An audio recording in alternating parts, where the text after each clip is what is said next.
Railway telecommunication part two. जैसे अगर मैं पैसेंजर की तरह सोचूं, पैसेंजर परसेप्शन में क्या है, कोई पैसेंजर प्लेटफॉर्म पे खड़ा है तो उसको लगा एक स्पीकर लगा है, वो बढ़िया फोन चला रहा है, एक स्पीकर है, एक स्क्रीन है, और जिससे वाईफाई उसको नेटवर्क डेटा मिल रहा है। एक पैसेंजर के नजरिया से ऐसा है। लेकिन अगर हम एक टेलीकॉम इंजीनियर के नाते समझे तो उस जगह में क्या हो रहा है, एक ट्रेन आ रही है, ट्रेन की वजह से नॉइस आएगा, है ना, एम्बियंट में नॉइस है, उसी पूरे प्लेटफॉर्म पे हाई वोल्टेज सिग्नल है, उसकी वजह से ईएमसी इंटरफेस हो सकता है, इंटरफेरेंस हो सकता है। वो कुछ प्लेटफॉर्म पे पीएचडी रहता है या कुछ हाई कंक्रीट का स्ट्रक्चर है, तो उसकी वजह से भी सिग्नल लॉस होता है। लिस्टेड हेरिटेज बिल्डिंग कंस्ट्रक्शन है, मतलब क्या है कि कोई स्टेशन का बिल्डिंग ऐसी है कि उधर हम कुछ ज्यादा तोड़ फोड़ नहीं कर सकते, वो हेरिटेज बिल्डिंग है, वाइब्रेशन है, मैकेनिकल इम्पैक्ट है। तो ये सब चैलेंजेस हैं एक टेलीकॉम इंजीनियर के लिए, और फिर भी उसको पैसेंजर को डिलीवर करना है जो ऑब्जेक्टिव है, ठीक है ना। तो बहुत प्लेटफॉर्म पे अगर हम समझे तो वो कॉम्प्लेक्स चीजें रहती जो सिग्नल जा अलग अलग चीजों के अलग अलग सिग्नल जा रहे हैं, कोई वायरलेस है, कोई वायर्ड है। तो आगे पढ़ते हैं कैसे इन चैलेंजेस को ओवरकम करते हैं। तो एक सिस्टम है पब्लिक एड्रेस सिस्टम, इसको पैस भी बोलते हैं, पब्लिक एड्रेस सिस्टम। ये इसका मेन काम क्या है, पैसेंजर कम्युनिकेशन के लिए कौन सा ट्रेन कब आने वाला है, जाने वाला है, इमरजेंसी अनाउंसमेंट्स के लिए, कभी ट्रेन लेट हो जाए, कुछ हो जाए उस केस में, कुछ और भी इमरजेंसी मैसेज देना है उसके लिए। Link with the fire detection system से मेरा मतलब ये है यहाँ पे कि अगर किसी प्लेटफॉर्म पे, स्टेशन के किसी भी एरिया में अगर आग लग जाए तो उस केस में हम इमरजेंसी अनाउंसमेंट कर सकें ऑटोमेटिकली, तो वो भी इससे लिंक रहता है। स्टाफ कम्युनिकेशन सपोर्ट सिस्टम, किसी स्टाफ को अनाउंसमेंट करके बुलाना है, किसी पब्लिक, एक्चुअली हम लोग पूरे स्टेशन को डिफरेंट जोन में डिवाइड कर देते हैं, तो हम चाहे एक पर्टिकुलर जोन में भी अनाउंसमेंट कर सकते हैं। मान लो मेरे को टेक्निकल रूम में अनाउंसमेंट करना है, या प्लेटफॉर्म पे करना है, या कॉन्फ्रेंस पे करना है, वो भी हम कर। मेन फीचर्स क्या है या रिक्वायरमेंट क्या है पब्लिक एड्रेस सिस्टम का? नंबर वन है लाउडनेस। तो लाउडनेस का मतलब क्या है कि साउंड प्रेशर लेवल। तो जो साउंड का लेवल है वो एक नॉर्मल लेवल रहना चाहिए, इतना भी ज्यादा नहीं हो उसका लाउडनेस की पैसेंजर को प्रॉब्लम होने लगता है, इरिटेशन हो रहा है। और दूसरा इंपॉर्टेंस है कि नियर बाई जो बिल्डिंग है उनको भी प्रॉब्लम नहीं होना चाहिए उस अनाउंसमेंट से। तो लाउडनेस का मीनिंग है clear audible to listener and avoiding excessive volume that may disturb nearby residents और पैसेंजर। सेकंड फीचर है इंटेंजिबिलिटी। इंटेंजिबिलिटी से मतलब क्या है कि एकदम क्लैरिटी होना चाहिए, जो भी अनाउंसमेंट हो रहा है उसमें डिस्टॉर्शन नहीं होना चाहिए, नॉइस नहीं होना चाहिए, इको नहीं होना चाहिए, और इफेक्टिव कम्युनिकेशन। तो ये इंटेंशनल। नेचुरलनेस मतलब क्या है कि वो जो भी हम अनाउंसमेंट कर रहे हैं, जो भी साउंड है वो नेचुरल होना, similar to the real time, एकदम रियल टाइम ह्यूमन वॉइस जैसा लगना चाहिए। Better to the listener comfort understanding, और वो समझ में भी आना चाहिए। कोई ऐसा साउंड नहीं होना चाहिए जो समझ ही नहीं आ रहा, नेचुरल भी नहीं लग रहा है, ऐसा लग रहा है कोई रोबोटिक चीजें चल रही। इसीलिए देखो तो कभी भी मेट्रो जो अनाउंसमेंट होते हैं वो रियल लोगों ने अनाउंसमेंट दिए हैं, चाहे दिल्ली मेट्रो, लखनऊ, किधर भी है। Most important reliability and redundancy. Reliability redundancy से मतलब जैसे कि एक सिस्टम में अगर फेलियर आ जाए तो पूरा अनाउंसमेंट सिस्टम बंद नहीं होना, उसमें फेलियर आ जाए दूसरा सिस्टम टेक ओवर करे, जिससे उस सिस्टम पे इफेक्ट ना हो, अवेलेबिलिटी कम ना हो। Highly reliable available with the redundancy to ensure the continuous operation. Passenger system, passenger announcement system का डिजाइन। तो डिजाइन के चैलेंज क्या क्या प्रॉब्लम्स आती, जैसे अभी फर्स्ट स्लाइड में हम डिस्कस किए, जब ट्रेन आ रही उसकी वजह से वाइब्रेशन होते हैं, तो variable train noise, changing noise level affect the clarity. जब ट्रेन आती उसकी वजह से अलग अलग नॉइज का लेवल चेंज होता है, उससे भी क्लैरिटी में प्रॉब्लम आती है। साउंड रिफ्लेक्शन है ऑब्जर्वेशन, इको नहीं होना चाहिए। इको क्यों होगा कि आसपास में बिल्डिंग बना है उसी से रिफ्लेक्ट होकर आवाज आ रही है, एक दूसरे स्पीकर की आवाज ओवरलैप हो गई तो इको इको इको आ रहा है। तो ये सब चैलेंजेस है। ग्लास शेल्टर अटेनुएशन, क्योंकि कोई भी ग्लास है ना, ग्लास और सॉलिड स्ट्रक्चर साउंड को रिड्यूस करते हैं, हमने ये पहले से ही पढ़ा है। तो वो सबको भी दिमाग में रख, जैसे मान लो ये शेल्टर है, इधर पैसेंजर वेट करेगा तो उसको अनाउंसमेंट आना चाहिए, लेकिन ये ग्लास का बिल्डिंग है या कंक्रीट का है तो उसकी वजह से भी अटेनुएशन होगा ना, मतलब सिग्नल लॉस हो, वो सब भी देखना है। ग्लास भी, sound transmission. Environmental accessibility, environmental में क्या है, टेम्परेचर है, अब स्पीकर तो भारी, तो उसका क्या इम्पेक्ट होगा, ह्यूमिडिटी है, डस्ट है, सिक्योरिटी है इक्विपमेंट का, पता चलिए हमने स्पीकर लगाया वही चोरी करके ले गया कोई पैसेंजर। और सबसे मेन है बिल्डिंग कंसेंट। बिल्डिंग कंसेंट से मतलब है कि कोई स्टेशन बहुत पुराना है, हेरिटेज बिल्डिंग वाला है, तो हम उसमें इतना जल्दी कोई भी दीवार को तोड़ नहीं सकते, उसका प्रॉपर परमिशन लेना है, तभी हम वो तोड़ के कुछ वो चीज इंस्टॉल करना है वो इंस्टॉल करेंगे।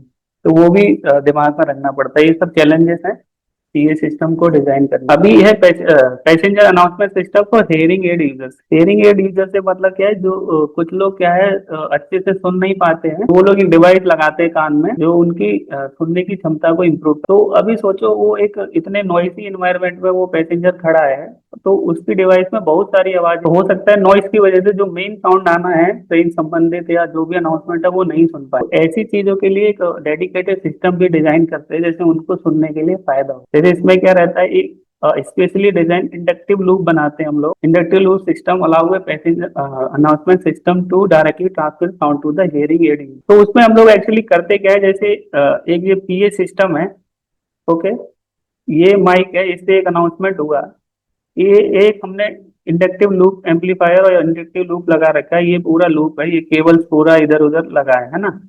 अब इसमें क्या होगा, ये सिग्नल ट्रांसमिट होगा, तो जो भी केबल है उसमें सिग्नल ट्रांसमिट होगा। वो सिग्नल ट्रांसमिट मतलब क्या है, उसमें करंट ही जा रहा है। वो करंट की वजह से क्या होगा, वो उसमें एक मैग्नेटिक फील्ड बनेगा। और जो हियरिंग एड यूजर है उसके कान में एक डिवाइस लगी रहती है, उसमें एक्चुअली में टेलीकॉइल रहता है, टी मोड वाला, वो उसको एक्टिवेट करेगा। तो ये जो मैग्नेटिक फील्ड है, ये वाला उसका जो कान का डिवाइस है, वो मैग्नेटिक फील्ड को डिटेक्ट करेगा और जो अनाउंसमेंट उसको सुनना चाहिए वो उसके कान में आ जाएगा।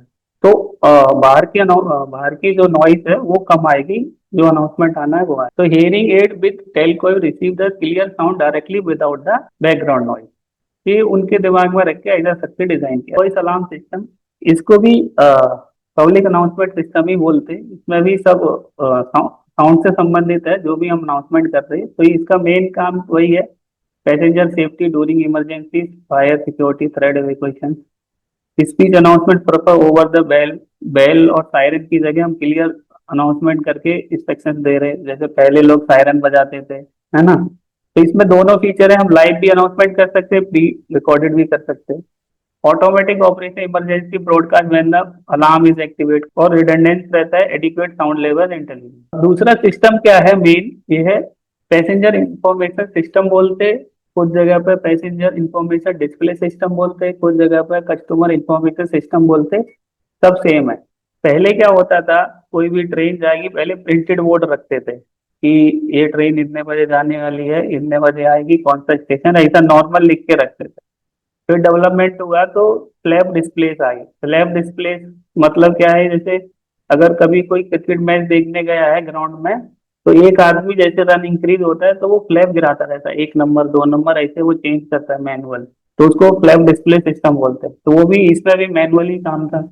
फिर टेक्नोलॉजी और वेल हुआ तो कैथोड रे ट्यूब आ गया, तो उधर और अच्छे से हम डिस्प्ले पे दिखाने लगे स्टेशन का टाइमिंग, ट्रेन का टाइमिंग कब आने वाला है। अभी आजकल हम लोग एलसीडी डिस्प्ले यूज करते हैं, जिसमें प्रॉपर ट्रेन कहाँ से कहाँ जाएगी, कितने बजे जाएगी, सोर्स, डेस्टिनेशन, और कुछ कमर्शियल ऐड करना है तो आजकल वो भी करते हैं डिस्प्ले। इसमें एक और है कि real time train data. Third party mobile app, third party mobile app से मतलब ये कि कुछ जगह पे क्या है, जैसे अभी मैं रेलवे का ही बात करें हम लोग, तो रेलवे में क्या है कि हम कोई भी ऐप यूज करके ट्रेन का लोकेशन पता करते कि ट्रेन कितना लेट है, किस स्टेशन पे आने वाली है। तो रेलवे क्या करता है, वो थर्ड पार्टी ऐप को accessibility compliance human factor in A display design. Human factor से यहाँ पे मतलब क्या है कि हमने डिस्प्ले तो डिजाइन कर दी, लेकिन वो आदमी को समझ ही नहीं आ रहा है। जैसे कुछ स्टेशन पे मान लो हमने ऐसा डिस्प्ले लगा दिया, वो जो आने वाला डेटा है वो रनिंग में है, लेफ्ट टू राइट मूव कर रहा है, तो आदमी को एक एक दो दो अक्षर आ रहा है, फिर वो धीरे धीरे पढ़ना पड़ेगा। कल हमको ऐसा सिस्टम बनाना है ह्यूमन फैक्टर को दिमाग में रख के कि डिस्प्ले हम उस लोकेशन पे लगाएं जहाँ सबसे ज्यादा पैसेंजर खड़े होंगे और उनको सबसे ज्यादा जरूरत है इंफॉर्मेशन का। जैसे ही आदमी प्लेटफॉर्म पे एंटर करता है, तो अगर मेट्रो में देखोगे तो जहाँ पे हम गेट पे एक्सेस करते हैं उधर ही दो डिस्प्ले लगा रहता है, उधर ही ट्रेन का आता है, प्लेटफॉर्म 1 पे कौन सा ट्रेन आने वाला, 2 पे कौन सा आने वाला, उस आदमी को जिधर जाना है वो उधर मूव हो जाता है, फिर प्लेटफॉर्म पे भी आता है। तो वो सब चीजों को दिमाग में रख के डिजाइन कर। सीसीटीवी का फुल फॉर्म होता है क्लोज सर्किट टेलीविजन। का क्या काम है, क्राइम प्रिवेंशन। कि अगर कहीं पे लिखा रहता है this area is under the CCTV surveillance, तो आदमी को डर लगता है, तो वो क्राइम करने से भाग जाता है, उसको पता है पकड़े जाएंगे। तो इससे क्या है, सेफ्टी इंप्रूव होता है। अगर कोई क्राइम हो गया तो एविडेंस रिकॉर्ड हो गया, उसके काम आता है। सपोर्ट स्टेशन ऑपरेशन बाया एसएमएस। एसएमएस अभी आगे पढ़ेंगे क्या है बताता हूँ। स्टेशन मैनेजमेंट सिस्टम रहता है एक, ये एक आर्किटेक्चर है सीसीटीवी नेटवर्क कैसे होता है।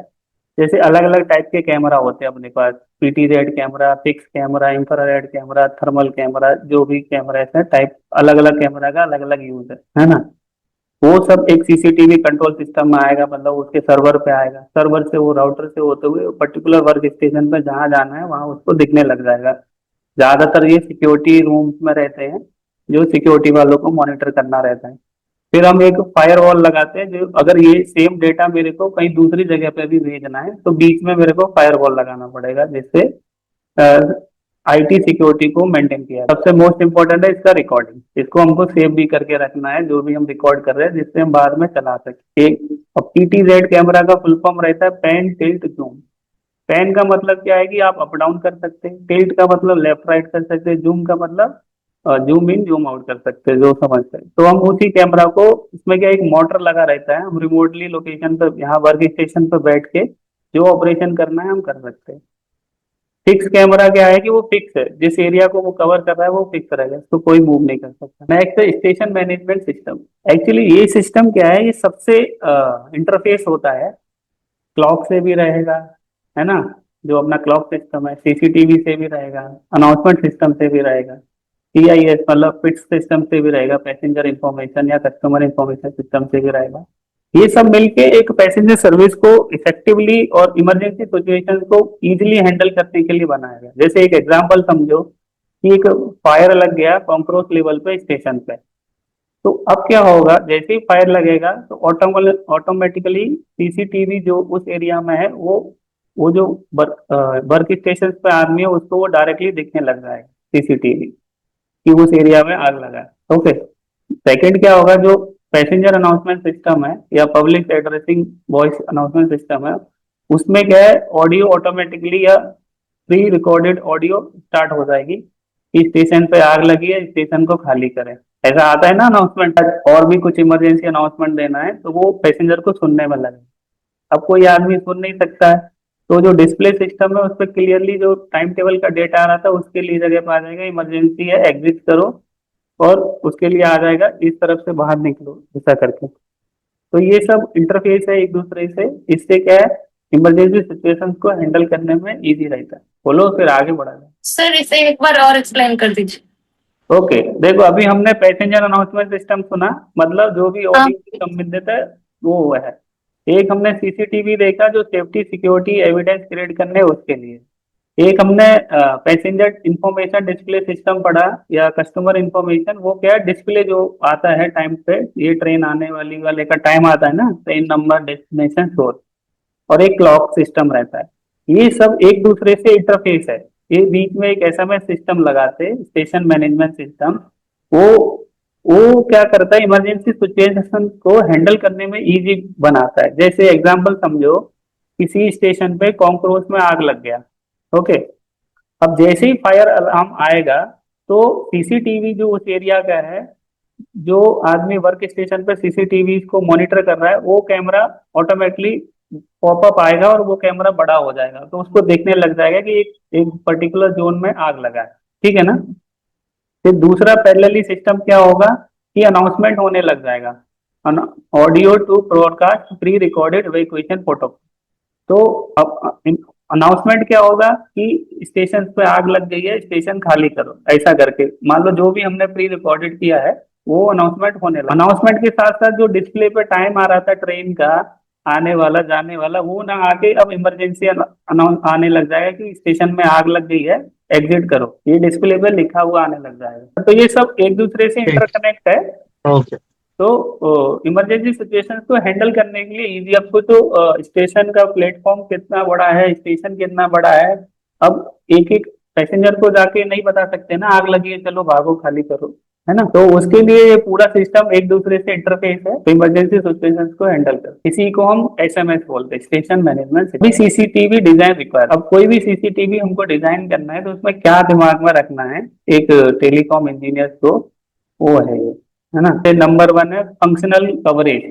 मैं एक कैमरा इंस्टॉल करूं तो वो किस किस एरिया को कवरेज करेगा, क्या क्या उसका रिक्वायरमेंट है, वो हमको दिमाग में रखना है। क्या हमको मिला है, clearly identifying the surveillance zone, perimeter, storage area, की एसिड, एंट्री एग्जिट पॉइंट। तो जो हमको बताएगा कि फंक्शनल कवरेज क्या करना। ओके, दूसरा क्या है, ऑपरेशनल परफॉर्मेंस। ऑपरेशनल परफॉर्मेंस में क्या है कि ensure CCTV component operate effectively under the all corridor including the day night lightning, weather, vibration, temperature. वो जो भी कंपोनेंट लगेगा सीसीटीवी से संबंधित, वो इन्वायरमेंट को लेके कैसे फंक्शन करेगा, वो ऑपरेशन रहेगा नहीं रहेगा, वो नाइट में भी काम करना चाहिए, दिन में भी करना चाहिए, बारिश में भी करना चाहिए, सब कंडीशंस में करना चाहिए। तो ऐसा इक्विपमेंट हमको लेना। दूसरा है इंफ्रास्ट्रक्चर। इंफ्रास्ट्रक्चर से मतलब ये है कि कोई, अब जो भी मैंने इक्विपमेंट खरीदा जो भी है, वो सब मेरे को स्टेशन पर इंस्टॉल करना है ना। तो वो स्टेशन कैसा है, केबलिंग करना है मेरे को, वो एक्सेस है कि नहीं, वायरलेस सिस्टम बनाना पड़ेगा क्या, उसका पावर कैसा लेंगे, बिल्डिंग का कोई रेस्ट्रिक्शंस तो नहीं है। पता चल रहा है कि वो बहुत पुराना स्टेशन है, हेरिटेज बिल्डिंग है, उसमें मैं कुछ तोड़ मोड़ नहीं कर सकता। एक्सेसिबिलिटी कितना है, नेसेसरी अप्रूवल चाहिए क्या किसी से पहले इंस्टॉल करने से पहले। तो ये इंस्टॉलेशन से, इंफ्रास्ट्रक्चर का मतलब क्या, इंस्टॉलेशन से संबंधित है, उस लोकेशन पे जो भी सीसीटीवी का इक्विपमेंट इंस्टॉल करना। फिर सबसे मेन लास्ट है सीसीटीवी रिटेंशन। मतलब वो क्या है, अभी वीडियो जो भी है वो रिकॉर्ड हो गया तो उसको रिटेंशन मतलब है कि उसको कितना स्टोरेज का ड्यूरेशन रहेगा, है ना। कितने स्टोरेज ड्यूरेशन, मतलब वो रिकॉर्डिंग 1 महीने तक, कैपेसिटी क्या है, सिक्योरिटी, डेटा प्रोटेक्शन का कौन सा हम प्रोटोकॉल फॉलो करेंगे कि कोई सीसीटीवी का वीडियो जो रिकॉर्ड हुआ उसको कोई इंटरवीन ना कर पाए, है ना। तो वो सब है। जैसे अभी हाई वीडियो डेटा है, वीडियो डेटा को सेव करने के लिए ज्यादा मेमोरी चाहिए, मतलब हार्ड डिस्क डेटा ज्यादा चाहिए, उसको फिर क्या हम थोड़ा डिकम्प्रेस करते, कंप्रेस करके सेव करते। तो ऐसा नहीं हो कि कंप्रेस करने के बाद वो वीडियो की क्वालिटी डैमेज हो। ये सब प्रोटोकॉल हमको दिमाग में रख के जैसा रिक्वायरमेंट है वैसा सीसीटीवी सिस्टम डिजाइन करें। चारों पॉइंट समझ में आए। हाँ सर, आगे। ओके, इसमें क्या है, जैसे थोड़ा एक कंपैरिजन है। पहले क्या होता था, कोएक्सियल केबल पर डेटा ट्रांसमिट होता था। अभी आजकल क्या होता है, अनसील्डेड ट्विस्टेड पेयर पे डेटा ट्रांसमिट होता है, जिसको हम अभी लैन केबल भी बोलते हैं, कैट 5 कैट 6 लैन केबल बोलते हैं ना, वो है। तो पहले जो कोएक्सियल केबल होता था वो ऐसा था, देखा भी होगा घरों में, एक कॉपर का सीधा सीधा वायर होता था, एक वाइट वाला व्हाइट कलर का डाइलेक्ट्रिक होता था, फिर वेल्डेड शील्ड होता था, ऊपर का ये आउटर। अगर कभी पहले जब हम दूरदर्शन वाला टीवी चलाते थे तो उसका जो केबल रहता था वो ऐसा रहता था, या पहले डिश डिश डिश शुरू में लगती थी तो वो ये वाला केबल था। ओके, इसमें क्या है कि हम एनालॉग सिग्नल को इजी ट्रांसपोर्ट कर सकते हैं, वीडियो का क्वालिटी ओनली इसमें स्टैंडर्ड रहे, इंटरफेरेंस इसमें कम रहता है क्योंकि इसमें इतनी सारी लेयर है, फॉयल शील्ड लगा है, ब्रेडेड शील्ड लगा है, फिर आउटर लेयर है और डाइलेक्ट्रिक मीडियम भी है। तो आउटर का इंटरफेस का कोई इम्पैक्ट नहीं पड़ता है इसमें। लेकिन इसमें देखे जो ये क्या है, सिंपल ट्विस्टेड पेयर रहता है, कोई इसमें आउटर शील्ड नहीं है, तो इसमें मीडियम लेवल का इंटरफेरेंस है। डिस्टेंस, ये वाला हम लॉन्ग डिस्टेंस पे यूज कर सकते हैं कंपेयर टू ईसीबी के। पावर सप्लाई इसमें हमको सेपरेट देना पड़ता था जो कोएक्सियल केबल है, लेकिन अभी आजकल हम कैट 6 वाला यूज करते हैं। वो पीओई का मतलब होता है पावर ऑन ईथरनेट। तो इसमें क्या है कि वही केबल पे पावर जा रहा है, वही केबल पे डेटा भी आ रहा है, इसके लिए हमको अलग से वायर नहीं देना पड़ता पावर के लिए। लेकिन ये वाले कोएक्सियल वाले सिस्टम में हमको पावर अलग से देना पड़ता था। फ्लेक्सिबिलिटी लो है, इसका हाई है, क्योंकि ये आईपी एड्रेसिंग वाले सिस्टम पे काम करते हैं जो आजकल इंटरनेट वाले कैमरे हैं उन पर रहता है। आजकल हम ये सब यूज करते हैं। ओके, ये पहले का था, अभी का नहीं। सिस्टम का ये ट्रेडिशनल सीसीटीवी हो गया, ये मॉडर्न आजकल सीसीटीवी में यूज करते हैं आईपी मतलब इंटरनेट प्रोटोकॉल। अगर किसी को पहले अगर याद हो, कोई वीसीआर चलाया हो या टीवी चलाते थे तो जो गोल गोल से बटन रहते, जो जो डीवीडी आता था, डीवीडी सीडी वाला, तो ये ऐसा कनेक्टर रहता था, उसको उसके अंदर लगाते थे। लेकिन आजकल अगर देखेंगे स्टेशन पे या कहीं भी तो कैट 5 केबल रहता है, एक कनेक्टर रहता है वो लगाते। तो अगर थोड़ा किसी को याद है तो वो समझ सकता है कि कोएक्सियल केबल कैसा था। और आजकल तो देख ही रहे हैं कैट 5 केबल जो सब इंटरनेट वाले वर्क स्टेशन में कनेक्ट रहे। 3 कलर, रेड येलो ब्लू करके। हाँ हाँ, रेड येलो ब्लू वाला जो हम पहले लगाते थे। ओके, एक्चुअली केबल से संबंधित भी क्वेश्चंस आते हैं कंपैरिजन, इसीलिए ये रखा है। सीसीटीवी में मेन कंपोनेंट्स क्या रहते हैं, एक तो कैमरा हो गया, या तो फिक्स कैमरा होगा या पीटीजेड कैमरा होगा, है ना, या इंफ्रारेड कैमरा होगा या थर्मल इमेजिंग कैमरा होगा। इंफ्रारेड कैमरा और थर्मल इमेजिंग कैमरे में कुछ डिफरेंस पता है थोड़ा बहुत? जैसे थर्मल इमेजिंग कैमरा क्या है, वो हीट को सेंस करता है कि कहाँ पे कितना हीट है। हीटिंग वाली जो जरूरतें होती उनके लिए हम कैमरा लगाते मोस्टली जो है नाइट विजन जो इंस्ट्रूमेंट होते हैं वो उनके मतलब मिलिट्री पर्पस वाले यूज करते हैं। बॉडी बॉडी में हीट होती है ना। हैं। ओके, देखो थर्मल कैमरा टेम्परेचर से संबंधित है, इंफ्रारेड कैमरा नाइट विजन से संबंधित है। ओके, बस है, दोनों कैप्चर कर रहे वीडियो रिकॉर्डिंग। तो नाइट में जितना भी रिकॉर्डिंग करना है वो हम इंफ्रारेड कैमरा लगाते हैं, जिसमें मतलब मेन क्या, लाइट रिफ्लेक्शन का हिसाब किताब रहता है, उसके हिसाब से वो करता है। जैसे अगर मैं एग्जांपल दूं, आजकल हम लोग पीवीआर में मूवी देखने जाते, वो पूरा रिकॉर्डिंग होता है, तो उधर इंफ्रारेड कैमरा रहता है क्योंकि पूरा अंधेरा रहता है। IP and analogue system, IP मतलब इंटरनेट प्रोटोकॉल से मतलब है, इंटरनेट प्रोटोकॉल में हम पूरा जो भी सिस्टम है, ओएसआई लेयर और वो सब जैसा कैमरा है उस हिसाब से यूज करेंगे, या उसका कंपोनेंट है। इसमें सीसीटीवी वर्क स्टेशन रहते हैं कि जो भी हमने रिकॉर्डिंग किया है कैमरे का स्टेटस आदमी सीसीटीवी वर्क स्टेशन पर देखेगा या कहीं कहीं वीडियो वॉल पर देखेगा। जैसे सीसीटीवी वर्क स्टेशन मतलब एक आदमी बैठा है वो ये देख रहा है। अब वो सीसीटीवी वर्क स्टेशन कैसा है, 4K क्वालिटी वीडियो आएगा या वीडियो एनालिस्ट कैसा है। वीडियो वॉल से मतलब है कि पूरा एक दीवार है उतने लेवल का हम अरेंजमेंट लगाते हैं। जो सिक्योरिटी रूम्स होते हैं ना, ओसीसी के पास एक सिक्योरिटी रूम होता है जहाँ पे पूरा स्टेशन के कैमरे का व्यू आदमी देख सकता है। इसमें मेन ये है ONVIF, open network video interface forum. ये एक इंटरनेशनल ऑर्गेनाइजेशन है। इसका काम क्या है, standard for IP security devices. जो आईपी बेस्ड सिक्योरिटी डिवाइसेस हैं उनका स्टैंडर्ड मेंटेन करना। Enable the interoperability between the different branch. Interoperability between the different branch से मतलब क्या है यहाँ पे, कि सपोज करो अभी एक स्टेशन है उस पे मान लो 100 या 200 कैमरा लगने हैं, और उसका जो सर्वर है वो किसी और कंपनी का है, कैमरा किसी और कंपनी का है। ऐसा तो पॉसिबल नहीं है ना, हर कैमरा एक ही कंपनी का आदमी खरीदे, जहां सस्ता मिलेगा और अपना रिक्वायरमेंट फुलफिल होगा वो लगाएगा ना। तो क्या होता है कि जो सेंट्रलाइज सिस्टम है, मान लो ए नाम की कंपनी का है कैमरा, 100 कैमरा है, हो सकता है 10 कैमरा बी कंपनी के हैं, 10 कैमरा सी कंपनी के, बाकी कैमरा डी कंपनी के। तो ये सारे कैमरा और ये सिस्टम एक दूसरे से प्रॉपरली बात कर सके, पूरा डेटा एक दूसरे से सेंड कर सके, रिसीव कर सके, पूरा सीसीटीवी नेटवर्क बना सके, उसके लिए स्टैंडर्ड सिस्टम बनाया है उसने। उसको बोलते हैं open network video interface forum. किसी को कोई दिक्कत नहीं आएगा। ऐसा नहीं है कि ए कंपनी का सर्वर है तो ए ही कंपनी का हमको कैमरा चाहिए। जो भी हम इंस्टॉलेशन कर रहे हैं उसमें हम 10% स्पेयर रखते हैं कैपेसिटी। अब 10 स्पेयर का मतलब कि जो भी हम वायरिंग कर रहे हैं, जो भी हमने केबल डाला है, चाहे फाइबर केबल है, लैन केबल है, वो 10% हम स्पेयर रखते हैं, क्योंकि फ्यूचर में हो सकता है कहीं पे कैमरा एक्सपेंशन का जरूरत लगे इसके लिए। और सबसे मोस्ट है एक आईपी रेटिंग और आईके रेटिंग।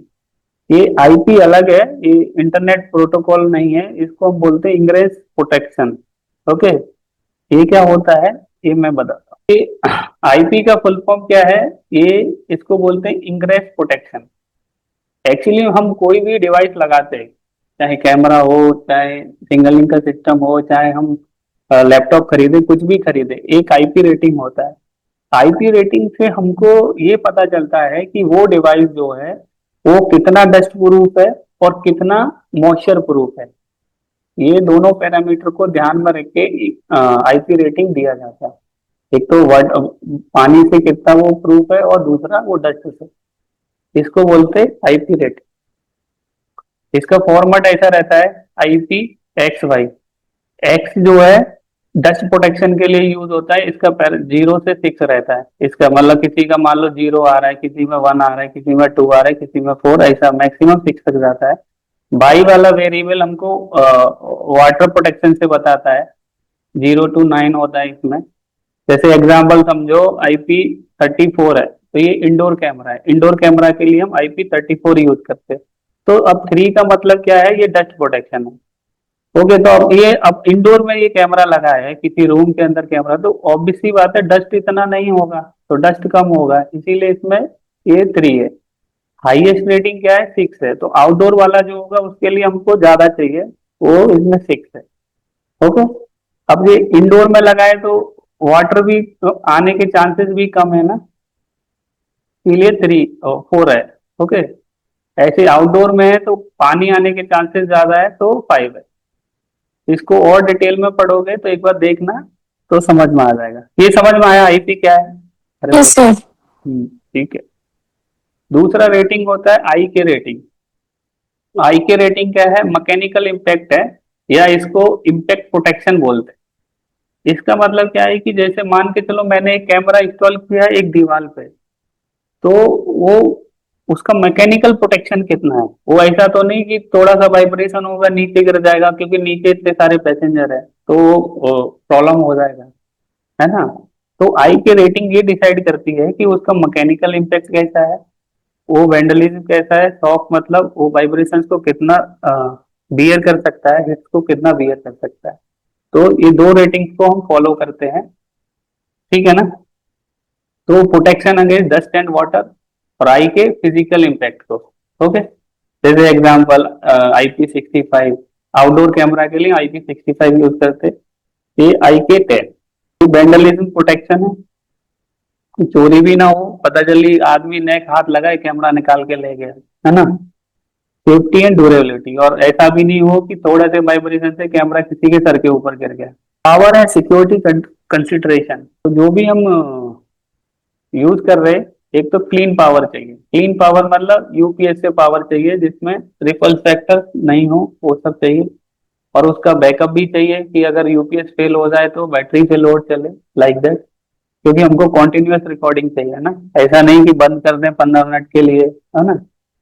हम पावर नॉन इथरनेट यूज करते हैं कि उसी इथरनेट पे पावर भी है और डेटा भी आ रहा है। और जो भी हम सिस्टम बना रहे हैं सीसीटीवी वाला, वो साइबर सिक्योरिटी प्रूफ होना चाहिए। ऐसा नहीं कि कोई बाहर का आदमी आके एक्सेस कर दे और पूरा सेफ्टी सिक्योरिटी उसके हाथ में चला जाए। और कंट्रोल एक्सेस से मतलब जो उसके सीसीटीवी के सिस्टम्स हैं, जो सेंट्रलाइज सिस्टम है, उस रूम में हर किसी को एक्सेस नहीं होना चाहिए। जो डेडिकेटेड इंजीनियर है वही लोग जाएं, क्योंकि अगर कोई बाहर का आदमी उधर चला गया, कुछ भी कर दिया, तो पूरा सीसीटीवी उसके अंडर में आ जाएगा, कोई भी क्राइम कर सकता है। जैसे आजकल हम मूवीज में देखते हैं ना, जो हैकिंग वाले की साई फाई मूवीज रहती है, वो आदमी गया उधर लगाया पूरा एक्सिस कैमरा उसके हाथ में, फिर वो जो इमेज दिखा रहा है कंट्रोल रूम को वही दिख रहा है और चोरी हो रही। अब वीडियो एनालिटिक्स से मतलब है कि कोई वीडियो सीसीटीवी सिस्टम लगा दिया, सब लगा दिया, वो वीडियो रिकॉर्ड हो रहा है, तो उस समय भी हम कुछ चीजें दिमाग में रखते हैं, उस डिजाइन करते हैं। जैसे इंट्रूजर, कोई संदिग्ध आदमी आने वाला है, तो वो जो वर्क स्टेशन पे आदमी देख रहे हैं उसको एक अलर्ट आ जाए, है ना। तो इंट्रूजन प्रोटेक्शन होता है। कुछ जगह पे कैमरा ऐसा भी रहता है कि पीपल्स को काउंट करता है कि उस पर्टिकुलर एरिया में कितने पीपल्स हो गए। तो मान लो ज्यादा जरूरत से ज्यादा हो गए उस एरिया में, तो हो सकता है कोई भगदड़ हो जाए, कोई इंसिडेंट हो जाए, उस सब के लिए भी आदमी अलर्ट होके सेफ्टी प्रोटोकॉल फॉलो कर सकता है। और जो वीडियो हमने रिकॉर्ड किया है उसको ऑटोमेटिक डिलीशन सिस्टम भी होना चाहिए। जो हम टाइम दे उसके हिसाब से नॉर्मली 1 महीने का रिकॉर्डिंग रखते हैं लोग। बाकी जैसा डिजाइन है उसके हिसाब से 1 महीने रखो, 2 महीने रखो, या 7 दिन रखो, जैसा है, पर वो ऑटोमेटिक डिलीट हो और नया वाला सेव होता रहे। अब सेविंग के लिए भी ऐसा नहीं है कि क्योंकि ये डेटा ज्यादा है तो उसको प्रॉपर कंप्रेस करके, तो कंप्रेस भी होना चाहिए लेकिन क्वालिटी कम नहीं होना चाहिए। तो ये सब दिमाग में रखा जाता है वीडियो एनालिटिक्स सिस्टम बनाने के लिए। और मोस्ट इम्पोर्टेंट कि जो भी रिकॉर्डिंग हो रही उसमें मेरे को टाइम स्टाम्प जरूर चाहिए, किस डेट पे हुआ है, किस टाइम पे रहा है। जो भी सेव हो रहा है सिस्टम, वो टाइम स्टाम्प के साथ जरूर होना चाहिए, तभी हम वो इंसिडेंट वो टाइम फ्रेम में देख सकते हैं। अब ये सीसीटीवी के बाद नया सिस्टम है क्लॉक इन रेलवे, तो इसको क्लॉक सिस्टम भी बोलते हैं। किसी भी रेलवे या मेट्रो के लिए टाइम बहुत इंपॉर्टेंट है। तो इसके लिए हम लोग क्या करते, एक मास्टर क्लॉक बनाते। ओके, मास्टर क्लॉक क्या है? डायरेक्टली कनेक्ट रहता है जीएनएस से या जीपीएस से। तो जीपीएस से डेटा लेती है मास्टर क्लॉक, वो डेटा को जो अपने पास क्या बोलते हैं, जो सब क्लॉक है, स्लेव क्लॉक है, उनके पास डेटा जाता है।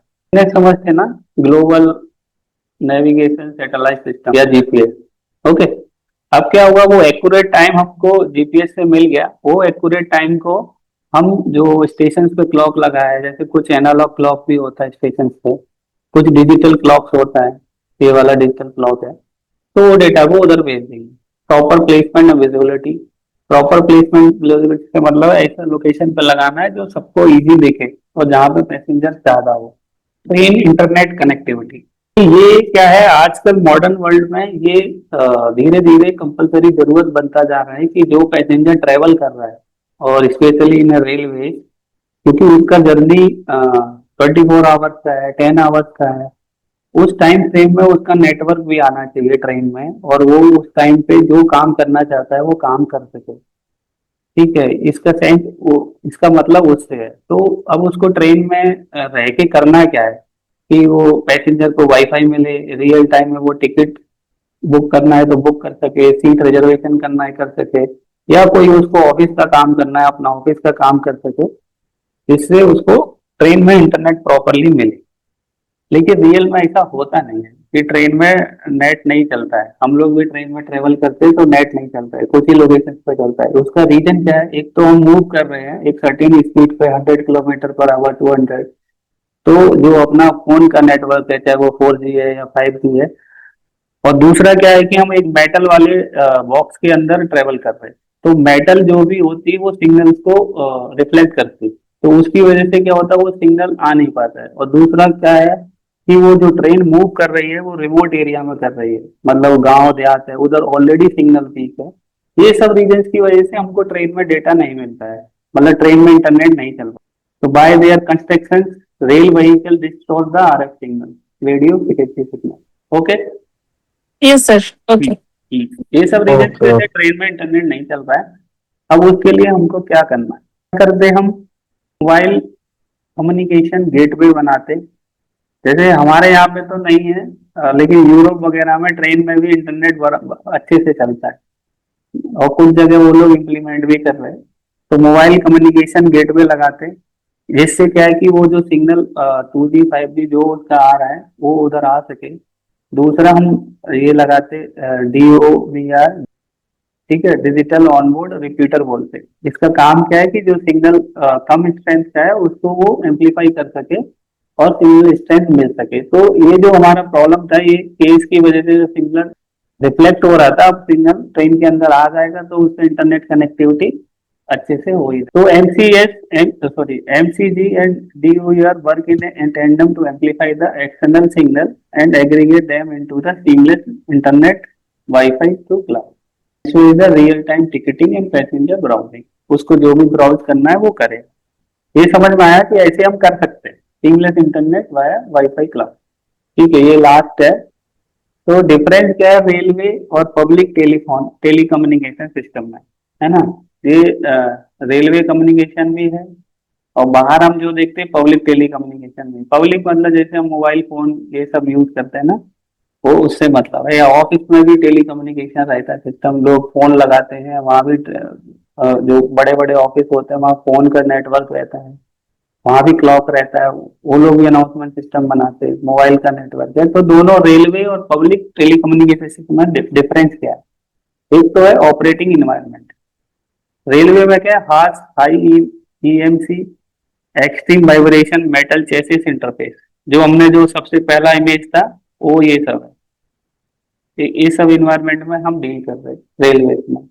अदर में क्या है, public office space, server room and data centre. उधर क्या है कि ऑफिस वगैरह में कर रहे हैं तो काफी कैपेसिटी है, चीजें इजी मिल जाती है, क्योंकि वो पहले ही ऑफिस बनाया जा रहा है। आर्किटेक्चर, 20 लोग स्पेसिफिक फ्रिक्वेंसी बैंड, हम स्पेसिफिक फ्रिक्वेंसी बैंड में डील करते हैं। जैसे टेट्रा का अगर मैं बात करूं तो स्पेसिफिक फ्रिक्वेंसी है, या GSM-R का भी स्पेसिफिक फ्रिक्वेंसी है। एक जैसे हमने अभी GSM-R पढ़ा था ना लास्ट वाली वीडियो में, एक FRMCS करके भी होता है जो अभी टेस्टिंग में है, ये अभी आएगा डिजाइन फेज में। इसको future railway mobile communication system है। मेन है complex legacy intervention integration standard commercial offset they are the increment. तो इसमें क्या है कि जो पब्लिक वाला है कि वो तो स्टैंडर्ड उनका है, कमर्शियल वो बना रहे, तो लेकिन हमको जो इक्विपमेंट चाहिए एक पर्टिकुलर फ्रीक्वेंसी पे काम करने वाला चाहिए, एक डेडिकेटेड वेंडर चाहिए वो रेलवे और उसके लिए काम करे। मेंटेनेंस विंडो ये मेन है।